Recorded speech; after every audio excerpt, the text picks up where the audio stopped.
Welcome to Suman TV. నేను మీ నవీన్. చాలా మంది వయసుతో సంబంధం లేకుండా మోకాళ్ళ నొప్పులతో ఇబ్బంది పడతా ఉంటారు. సో అట్లాంటి వాళ్ళకి కూర్చున్న చోటే మనము మోకాళ్ళలో గుజ్జును పెంచే ఎక్సర్సైజ్, యోగాసనాస్, అదేవిధంగా మోకాళ్ళ నొప్పును తగ్గించి ఆ బోన్ని స్ట్రెంథెన్ చేసే ఆసనాస్ ఉన్నాయని చెప్పేసి డాక్టర్ ఓం ప్రకాష్ గారు చెప్తున్నారు. యోగా థెరపిస్ట్, అదేవిధంగా ప్రముఖ న్యూట్రిషనిస్ట్.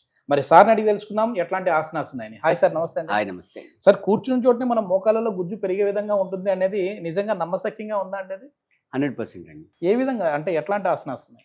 అంటే బేసిక్గా ఏంటంటే మనం అక్కడ ఆ జాయింట్ ఏదైతే ఉందో ఆ జాయింట్లో కొంచెం మూమెంట్ తీసుకొస్తూ దాంట్లో కొంచెం స్ట్రెంగ్త్ని తీసుకొచ్చేసినట్టయితే ఖచ్చితంగా దాంట్లో గుజ్జు అనేది పెరుగుతూ ఉంటుంది. ప్లస్ కొంచెం మనం డైట్లో కూడా మాడిఫికేషన్ చేసుకోవాలి. మాడిఫికేషన్ చేసుకుని కొంచెం కాల్షియం రిచ్ ఫుడ్ కనుక తీసుకున్నట్లయితే 100%గా వస్తుంది. అంటే ఇక్కడ వాళ్ళకు ఒక ప్రాబ్లం ఏమైపోతుందంటే వాళ్ళ మైండ్లో వాళ్ళు ఫిక్స్ చేసుకుంటారు.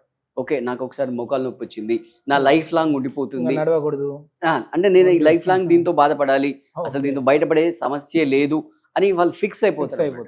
అలా కాకుండా మనం ఏదైతే వాళ్ళకి చిన్న చిన్న ఉపాయాలు చెప్తుంటామో ఆ చిన్న చిన్న టిప్స్ వల్ల వాళ్ళు ఫాలో అవుతూ వాళ్ళు ఈజీగా, అంటే మన దగ్గర ఆన్లైన్ క్లాసెస్ జాయిన్ అవుతుంటారు. మన సపరేట్ డెడికేటెడ్ బ్యాచ్ ఉంది, నీ పెయిన్ కొరకు సపరేట్ బ్యాచ్ ఉంది. సో ఆ బ్యాచ్లో చాలా మంది మన ఏదైతే ఆన్లైన్లో క్లాసెస్లో మూమెంట్స్ చేయిస్తుంటామో ఆ మూమెంట్స్ వల్ల ఈజీగా బయటపడిన వాళ్ళు చాలా మంది ఉన్నారు అనమాట. ఎట్లాంటి థెరపీస్ ఉన్నాయి సార్ వీటికి? అంటే మామూలుగా ఈ ఎక్సర్సైజ్, యోగాసనాసే కాకుండా ఏమైనా థెరపీస్ లాంటివి కూడా ఉంటాయి? ఎందుకంటే కొన్ని రిట్రీట్స్ కూడా కండక్ట్ చేస్తుంటారు. అవును, అంటే వాళ్ళ సివియారిటీని బట్టి, అంటే మోడరేట్గా కనుక స్టార్టింగ్ స్టేజ్లో ఉంటే ఇప్పుడు ఏదైతే మనం వీడియోలు చూస్తున్నామో దాన్ని చూసి చేసేసుకోవచ్చు. మనకు ఆఫ్లైన్లో 3 days 6 days in house programs ఉంటాయి. ఆ ప్రోగ్రాంలో వాళ్ళ సివియారిటీని బట్టి వాళ్ళకి ఎలాంటి థెరపీస్ ఇవ్వాలి అనే దాన్ని బట్టి డిఫరెంట్ థెరపీస్ మనం యూస్ చేస్తూ కంప్లీట్గా వాళ్ళు దాని నుంచి బయటపడడానికి మనం హెల్ప్ చేస్తూ ఉంటాం. సో ఈ థెరపీస్లో అన్నిటికంటే చాలా ఇంపార్టెంట్ అనేది మడ్ థెరపీ అనమాట. తర్వాత ఆయిల్ మసాజ్ చేస్తుంటాం. ఫిజికల్గా వాళ్ళు మన సెంటర్కి వచ్చినప్పుడు మనం వాళ్ళకి ఆయిల్ థెరపీస్, మడ్ థెరపీస్ అనేవి చేస్తూ ఉంటాం. దానివల్ల వాళ్ళు ఈజీగా ఆ పెయిన్ నుంచి బయటపడే అవకాశం. ఓకే, ఒకసారి ఇప్పుడు మనము మన మోకాళ్ళలో గుజ్జును, అంటే కార్టిలేజ్ని ఏ విధంగా మళ్ళీ పునరుత్పత్తి అవుతుంది అనేది ఆసనాస్ ఎట్లాంటివి ఉన్నాయో చూద్దాం. చాలా సింపుల్ అండి. మీరు దానికి పెద్ద కష్టపడాల్సిన అవసరం లేదు. మీ దగ్గర ఒకవేళ ఇలాంటి యోగా బెల్ట్ ఉంటే సరిపోతుంది. ఒకవేళ ఇది లేకపోయినా సరే మామూలుగా కాటన్ చున్నీ ఉన్నా కూడా సరిపోతుంది. దేనైనా యూస్ చేసి మనం చేసుకోవచ్చు. సో ఎలా చేద్దాం అనేది మనం చూద్దాం. ఒకవేళ మీరు బెల్ట్ యూస్ చేసినట్టయితే మీరు ఈ విధంగా ఈ పాదానికి ఈ బెల్ట్ని ఇలా లాక్ చేసేసుకోవచ్చు. ఓకే, ఒకవేళ బెల్ట్ లేకుండా చున్నీ ఉంటే కూడా చున్నీతో నాట్ చేసి చేసుకోవచ్చు. దీనివల్ల ఏమవుతుందంటే మీకు మంచి గ్రిప్ వస్తుంది. సో ఈ విధంగా ఈ పాదాన్ని ఒక 1 feet పైకి ఎత్తి పట్టుకోండి. ఇలా ఎత్తి పట్టుకున్నప్పుడు మీరు చేయాల్సింది ఏంటంటే ఈ పాదాన్ని లోపలికి ప్రెస్ చేయాలి, రైట్? పైకి లాగాలి, ప్లస్ లోపలికి ప్రెస్ చేయాలి. అండ్ సేమ్ టైం మీ నీ అనేది బెండ్ అవ్వకుండా ఉంటే చూసుకోండి, నీ స్ట్రైట్గా ఉంటే చూసుకోండి. మనం నీ జాయింట్ పైన రైట్ పైకి లిఫ్ట్ చేస్తున్నాము, స్ట్రైట్గా పెడుతున్నాము, అక్కడ నుంచి పుష్ తీసుకొస్తున్నాము. సో దీనిపైన మొత్తం స్ట్రెచ్ అనేది అవుతుంది. ఇలా స్ట్రెచ్ జరిగినప్పుడు అక్కడ ఏదైతే డెడ్ సెల్స్ ఏవైతే ఉంటాయో, అక్కడ డెడ్ కార్టిలేజ్ ఏదైతే ఉందో అది మళ్ళీ రీజనరేట్ అవ్వడానికి అవకాశాలు ఉంటాయి. దాంతో పాటుగా ఇలా సింపుల్గా ఇలా మూమెంట్స్ కూడా చేసుకోవచ్చు. మీరు ఇలా హోల్డ్ చేసి కాసేపు ఇలా మూమెంట్ చేసినట్టయితే ఇక్కడ మీరు అబ్జర్వ్ చేయాల్సింది ఏంటంటే మీరు వాకింగ్ చేస్తే మొత్తం నీ జాయింట్ మీద వెయిట్ పడుతుంది. బట్ వేరాజ్ ఏదైతే వాకింగ్లో మీకు ఇంపాక్ట్ వస్తుందో సేమ్ ఇంపాక్ట్ మనం ఇక్కడ ఇస్తున్నాము. బట్ నీ జాయింట్ పైన ఎటువంటి లోడ్ అనేది లేదనమాట. సో ఇలా 2 కాళ్ళకి, అంటే కొంతమందికి ఒకే కాలికి పెయిన్ ఉంటుంది, వాళ్ళు ఏం చేస్తారు దాని మీదే ఫోకస్ చేస్తారు. బట్ నేను చెప్పేది ఏంటంటే రెండోది కూడా చేసినట్టయితే మీ ఫ్యూచర్లో ఎటువంటి ప్రాబ్లమ్స్ లేకుండా మీరు వాటిని, అంటే ఫ్యూచర్ ప్రాబ్లమ్స్ కూడా మీరు అవాయిడ్ చేసే వాళ్ళు అవుతారనమాట. సో ఈ విధంగా ఇప్పుడు మనం రైట్ లెగ్తో చేసాం, అదే విధంగా మనం లెఫ్ట్ లెగ్తో కూడా చేస్తాం. సో ఇలా స్ట్రెచ్ చేసి హోల్డ్ చేసి ఒక 5-10 కౌంట్ అలా హోల్డ్ చేసి పట్టుకోండి. దాని తర్వాత నెక్స్ట్ ఈ విధంగా సింపుల్గా మూమెంట్ చేయండి. ఇలా సింపుల్ మూమెంట్ చేసినట్టయితే కూడా అక్కడ ఉండే కార్టిలేజ్ అనేది రీజనరేట్ అవుతుంది. ఒక్కసారి మీరు చేసి చూడండి, మీకు తెలుస్తుంది. అంటే నేను చెప్పడం కాకుండా మీ ఎక్స్పీరియన్స్ కూడా మీరు మన వ్యూయర్స్కి చెప్పవచ్చు. ఇది ఎన్ని సెట్స్ చేయాలి సార్ మామూలు? అంటే ఒక 3+3 6 సెట్స్ స్టార్టింగ్లో చేసుకోవచ్చు. సో మీరు నోటీస్ చేస్తారా, ఇక్కడ నుంచి ప్రెజర్ అంతా కూడా నీ జాయింట్ మీద పడుతుంది. సో ఒక 10 కౌంట్ హోల్డ్ చేయండి. 1 2 3 4 5 6 7 8 9 10.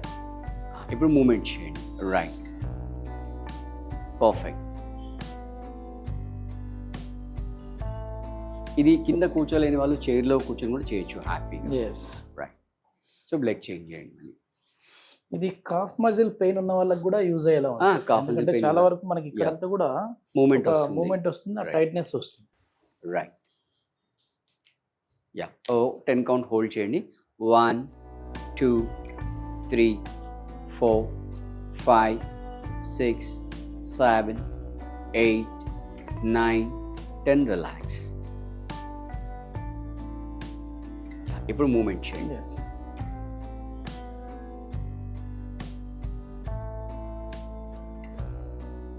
ఎస్. రైట్. ఎస్. చాలా వరకు ఇది ఏంటంటే సార్, ఇప్పుడు ఈ కాఫ్ మజిల్ పెయిన్ ఉన్న తర్వాత వచ్చేసేసి నిద్దట్లో పిక్కలు పట్టేస్తాయి అని అవును. అంటుంటారు కదా, అట్లాంటి వాళ్ళకి కూడా యూజ్ అయ్యేలా. యూజ్ అవుతుంది. అంటే ఈ నీ స్ట్రెంత్ తో పాటు ఎక్స్ట్రా యాడ్ ఆన్ అనుకోవచ్చు. ఎగ్జాక్ట్లీ. సో మీరు మీ దగ్గర ఈ బెల్ట్ లేదు అని ఎటువంటి కంగారు పడాల్సిన అవసరం లేదు. మీకు అవకాశం ఉంటే బెల్ట్ తెచ్చుకొని యూస్ చేయండి. లేదు అంటే ఈ విధంగా ఇందాక చెప్పినట్టుగా కాటన్ చున్నీ ఉన్నా కూడా సరిపోతుంది. అంటే సింథటిక్ కాకుండా కాటన్ చూసుకోండి. సో ఒక ఎండ్కి ఆ పాదం దగ్గర నాట్ వేసేసేయండి. నాట్ వేసి ఇందాక చెప్పిన మూమెంట్స్ అన్ని కూడా హ్యాపీగా చేసేసుకోవచ్చు. మామూలుగా మనకి కార్టిలేజ్ కావచ్చు, సైనోవెల్ ఫ్లూయిడ్ కావచ్చు, ఇంక్రీజ్ అయ్యే విధంగా ఎట్లాంటి ఫుడ్ తీసుకోవాలి సార్? సాల్ట్ కంటెంట్ అనేది తగ్గించేసేసుకోవాలి. అండ్ మనం తినే ఫుడ్లో మంచి కాల్షియం రిచ్ ఫుడ్ తీసుకోవాలి. ప్రకృతి మనకిచ్చిన వరాల్లో ఒక మంచి ఫుడ్ ఉంది. ఆ ఫుడ్లో చాలా చాలా రిచ్ కాల్షియం ఉంటుంది. అదేంటో తెలుసా మీకు? అన్ని ఆకుకూరల్లో ఉంటుంది. యా, అన్ని ఆకుకూరలో ఉంటుంది. మీరు చెప్పింది కరెక్టే. బట్ మళ్ళీ ఆకుకూరలో కూడా ఒక రారాజ్ అనమాట. అంటే ఆకుకూరలను రాజు అనుకుంటే దాంట్లో మళ్ళీ రారాజ్ లాగా ఒక కూర ఉంటుంది. అదేంటో తెలుసా మీకు? ఐడియా లేదు. రైట్. దాన్ని పొనగట్టి కూర అంటాం. అసలు Okay. విలేజెస్ అయితే వాళ్ళ పొలాల గట్ల మీద అలా పెరుగుతుంది అనమాట. వాళ్ళు తెంపుకొని తీసుకొచ్చేసి వండేసుకుంటూ ఉంటారు. దాన్ని Okay. పచ్చడి ఇది కూడా మామూలుగా చేసి. ఐకి మంచిది అంటుంటారు కదా యా, దీంట్లో రెండండి, కాల్షియం రిచ్, విటమిన్ ఏ కూడా రిచ్ అనమాట. ఓకే. ఆకుకూరలన్నీ కూడా కంటికి మంచి. దాంట్లో ఇది vitamin A rich, at the same time calcium కూడా చాలా రిచ్ ఉంటుంది. సో ఎదిగే పిల్లలకి అంటే బోన్ స్ట్రెంత్ అంటే ఆ స్కెల్టల్ పెరుగుతుంది కదా, వాళ్ళకి కానీ ఇలా ఏజ్లో ఉన్న వాళ్ళకి కూడా ఇలా చేసుకుని తింటే చాలా చాలా మంచి ఫుడ్ అనమాట. మీరు దాన్ని ఏం చేస్తారు అంటే దాంట్లో కాస్త పప్పేసి చేసుకుంటారా లేదా ఫ్రై చేస్తారా, ఏం చేస్తారు? కొంచెం టేస్ట్ అంత నచ్చదు, కొంచెం మనం యాక్సెప్ట్ చేయలేము. బట్ స్టిల్ అదొక మెడిసిన్ కాబట్టి దాన్ని మనం అలా తినేస్తే మంచి కాల్షియం అనేది బాడీకి అందుతుంది అనమాట. ఎస్. ఎస్. ఇది మొత్తానికి మోకాల నొప్పులు ఉన్న వాళ్ళకి డైట్ ఏ విధంగా ఉండాలి, అదే విధంగా ఎలాంటి చిన్న చిన్న ఎక్సర్సైజ్ మీరు కూర్చున్న చోటే ఉండి చిన్న చిన్న ఎక్సర్సైజ్ చేయడం వల్ల కూడా మోకాలలో గుజ్జు అనేది విపరీతంగా పెరుగుతుంది. అదేవిధంగా మోకాల నొప్పులు తగ్గుతాయి, బోన్ స్ట్రెంథెన్ అవుతుంది అని చెప్పేసి ఓం ప్రకాష్ గారు చెప్తున్నారు. ఇంకా ఇట్లాంటి టెక్నిక్స్ అన్ని కూడా తెలియాలి అని అంటే ఓం ప్రకాష్ గారితో ఆన్లైన్ ఆఫ్లైన్ క్లాసెస్ కూడా కండక్ట్ చేస్తుంటారు, మీరు పార్టిసిపేట్ చేయొచ్చు. సార్ కాంటాక్ట్ నెంబర్ ప్రొవైడ్ చేస్తున్నాం, మీరు నేరుగా వారితో మాట్లాడచ్చు. Thank you sir. Thank you.